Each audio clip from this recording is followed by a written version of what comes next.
Hello everyone, my name is Evan Petaway, and this is my interpersonal skill slideshow on how to be a better listener and have good effective listening skills. For number one, I chose get curious.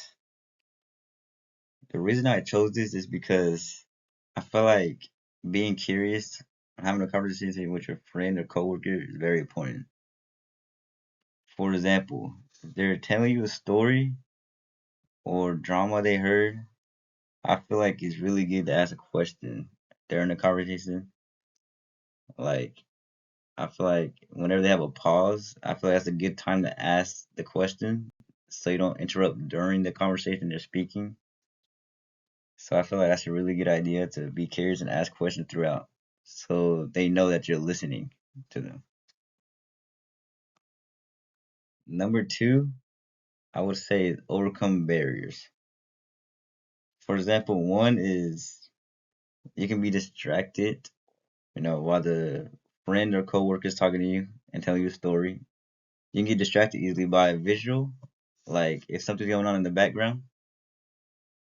I would say it'd be better for you to overcome that is look into their eyes and just focus on them so they know that you're looking at them and listening to them. Another barrier is noise distraction. I feel like for noise distractions, I feel like you can tell the speaker to speak up or you can try to tune out the distraction in the background. I feel like either or works. But yes. Another one is interrupting.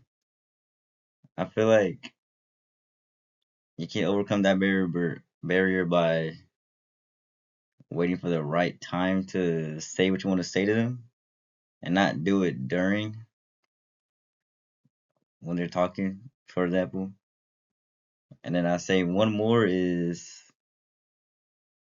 I'll say if they're speaking to you fast and you're getting too much information into your head and you don't understand it fully, you can tell the speaker to slow down or explain it better to you so you understand, so they know that you can listen better and understand what they're saying. Number three I chose is visualize what the other person is saying. What I mean by this is when your friend or anyone's telling you a story, I feel like if you're visualizing what they're saying and you can see what from their point of view, I feel like that's a good way to listen because you know what's going on in the story. And also, if you can picture yourself in the story, then that means I'll say that you're actually listening to the story and paying attention very well.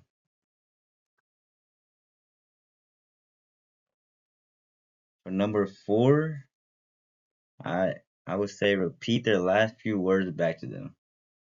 I feel like this is a good way to let them know that you're listening very well and paying attention to them. What I mean by repeat their last few words back to them is, for example, if they're telling you a story and they say, "I went to the fair last week," and you can ask them a question like, "Oh, how was the fair?" or "Was it boring?" or "How would you rate it?" I feel like that's a good way to let them know that you're actually listening to them and letting them know that you're paying attention to the story so they feel heard from you. I feel like that's a good way. For number five, I feel like listening to audios is very good. It might not correlate to the others, but I feel like listening to audios is a very good way to have good listening skills. For this reason, I would say listen to audiobooks. So you listen to a book, when you hear a story, I feel like that's a good way. Another good way is listening to music, like on Spotify or Apple Music, for example. Like if you want to learn lyrics, you have to listen to what they're saying to be able to learn what they're saying and learn the lyrics. So I feel like that's a good way. Listening to audiobooks and listening to music, I feel like it's a very good way to have better listening skills, in my opinion. I'd like to thank you all for listening to my speech, and I'm glad you heard what I had to say. Here's my reference page.